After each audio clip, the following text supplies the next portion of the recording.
নমস্কার বন্ধুরা, মঞ্জু কিচেন হাউজে আপনাদের অনেক অনেক স্বাগত। আজকের আমি এই যে বড় সাইজের একটা 5 কিলো ওজনের একটা বড় আলু নিয়ে এসেছি। এই আলু দিয়ে আর এখানে একটা বড় ট্যাংরা মাছ নিয়ে আসা হয়েছে। এই ট্যাংরা মাছ দিয়ে রান্না করব। আপনারা পুরো ভিডিওটা প্রথম থেকে শেষ পর্যন্ত দেখতে থাকুন। আগে আমি এই মাছটা কেটে নেব।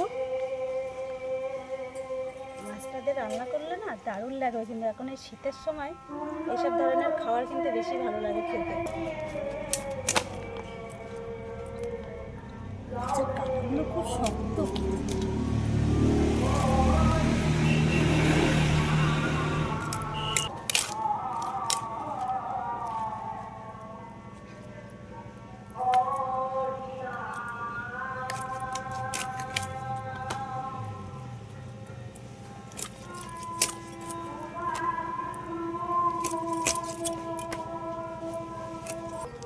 মাছগুলো সব কাটা হয়ে গেছে, এবার মাছগুলো সব ধুয়ে নিয়ে আসবো।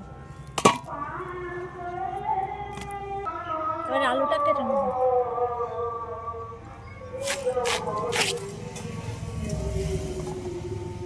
অনেক বড় আলু তো, এতটা দেব না, অল্প করে কেটে নিলাম।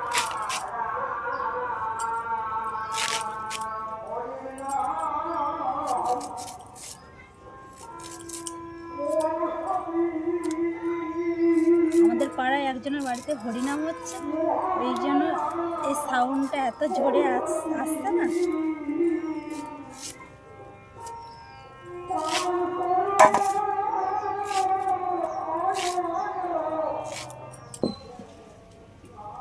উনুন জ্বালিয়ে কড়াই বসিয়ে দিলাম। এবার কিছু মশলা ভেজে নেব। শুকনো লঙ্কা, তেজপাতা, গোটা ধনে আর গোটা গরম মশলা, এলাচ, লবঙ্গ, দারচিনি, এগুলো সব দিয়ে দেবো কড়ার মধ্যে।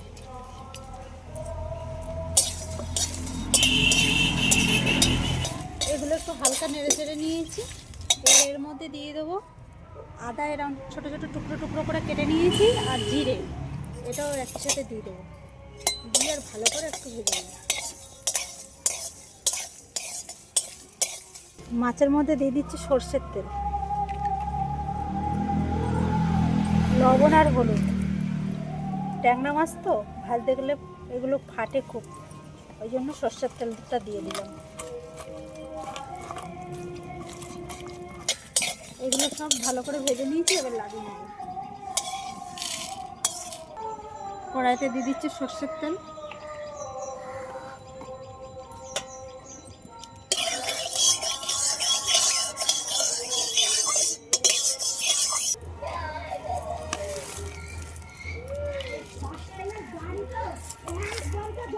এবার মশলাগুলো সব বেটে নেব।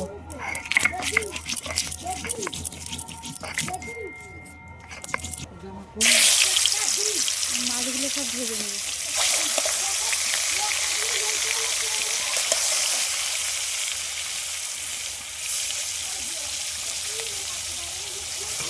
মাছগুলো সব ভাজা হয়ে গেছে, এবার তুলে নেব।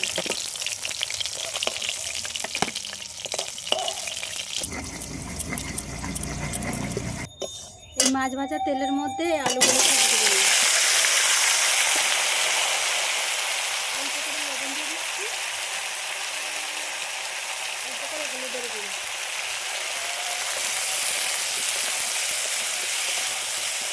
ফোড়নে দিচ্ছি জিরে,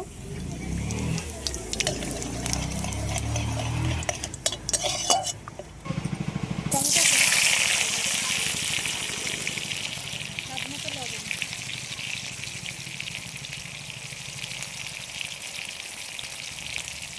হলুদের গুঁড়ো।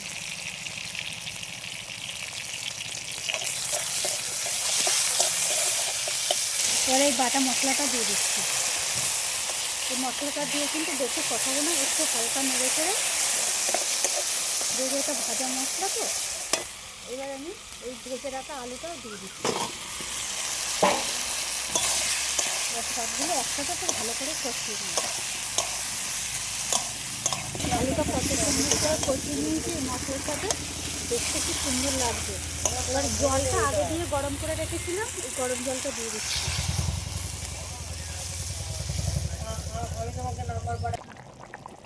আলুটা কিন্তু হাফ সিদ্ধ হয়েছে, এই সময় আমি দিয়ে দেবো এই ভেজে রাখা মাছগুলো।